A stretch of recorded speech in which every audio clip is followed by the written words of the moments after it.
over the next week, 3 big games, isn't it, with Hull, Wimbledon and Burton. I know you don't want to probably set a points target, but what would be a satisfactory outcome over the next 3 games?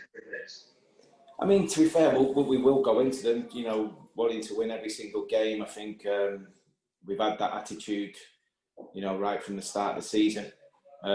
We've come unstuck a couple of times, as you know. But I think the only way that we can sort of go forward as a group is to stick to that and try to be quite attacking on the front foot. And I think, again, there'll be times between now and the end of the season where, we'll get turned over because we're trying to do the right things and try to be positive. Keep saying how young the group is, but it's good because they continue learning. They showed great character on Saturday. We approached the game a little bit different because of the situation of the pitch and the wind and stuff. And I thought we handled the situation really, really well. And to score as early as we did, and to make forward runs as early as we did, like Scully did in the first couple of minutes, was positive, and it led to a good result. Is Santa bringing back any of your injured players for Boxing Day? I don't think for Boxing Day. Possibly Hull. If not Hull, then I think maybe 1 or 2 may be okay for Wimbledon. But I think Boxing Day might be a little bit too soon for the lads who've been out for a few weeks. Is it good to know that it's coming to the end of the line in terms of their injury worries and that you should be having them back soon? Yeah, definitely. I think, you talk about having decisions to make and difficult decisions.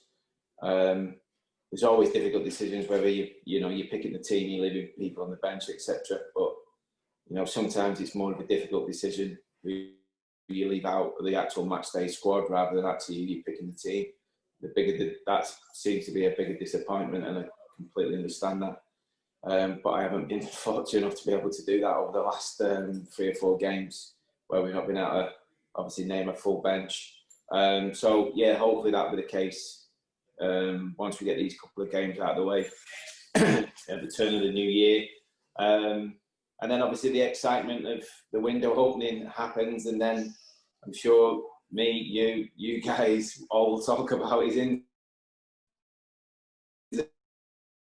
Question on the window, the fact that you've had the last few weeks where you've not been able to fill your bench, does that make you think a little bit like last year where you brought in some players as a contingency in case you picked up injuries, are thinking of doing something similar this year? Potentially, and I suppose the long window always gives you that opportunity anyway once the sort of window shuts. But yeah, I mean, I'm not really one for getting loads of numbers, so that's why I won't, if we've got 6 on the bench between now and the end of the season, at the end of the day you can only use 5 of them, so you've got your full quota. Yeah, I mean, it's one of them where we've got to be pragmatic and realise that your best 11 players, or what you think your best 11 players, are not always going to be fit. So you have to think outside the box and make sure that you've got players who can step in, and the standard and the level of the team performance doesn't drop that much. I understand the lads are doing yoga this morning. Are you joining in? Oh, absolutely no chance.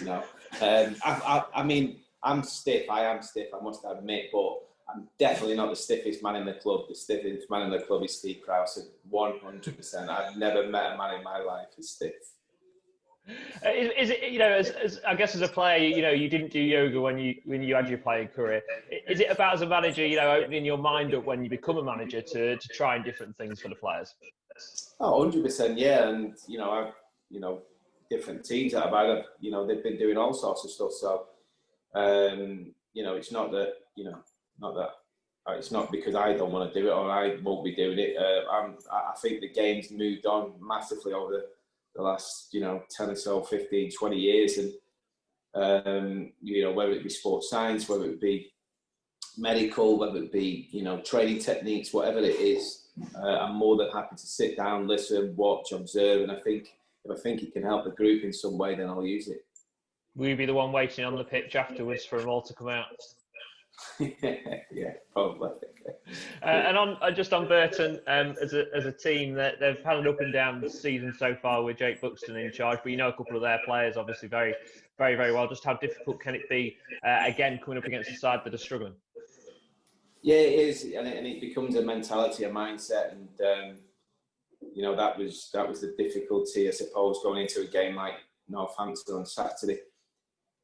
Not that I want this, but and not what I wanted it anyway. But it may have helped us having a couple of defeats because it sharpened the mind and the focus going into that game. And I hope, just because we've had obviously a fantastic result at Northampton, we don't loosen and step away from that. I don't think we will, because you mentioned before we've got targets to hit, and you know, the Burton game and the Hull game are big games for us from that point of view. So it's going to be a tough game. You know, they're a very experienced side. They've got a little bit of youth in the team as well, but they are a very experienced side. And you know, if you get them on a wrong day and when they're at it, you know, we could get punished. And as you know, regardless of whether it's fans in the stadium or not, this time of the year, around that Christmas period, there become some results that shock people, surprise people. I mean, listen, you've only got to look at last night. You know, like Shrewsbury all of a sudden, you know, have beaten ourselves, Doncaster and Hull over their last 4 games. And I think in them 3 games, I think they've only had 5 shots on target in the 3 games. Yeah, you know, anybody can beat anybody, and we're mindful of that, and we just got to be aware of it. Yeah, Michael, with the rise of sort of COVID cases and the number of postponements across the Christmas break, do you think that gives other sides an advantage? Maybe. I think obviously time will tell. I do think that most managers, players would prefer to have the points on the board of some kind. Whether they felt that was enough points or not during a small period of games or not, I don't know. But I would definitely prefer the opportunity to get games played and try and get points on the board than having to have games to catch up on. So from that point of view, possibly, you know, I'm sure we'll find out in the next couple of months or so.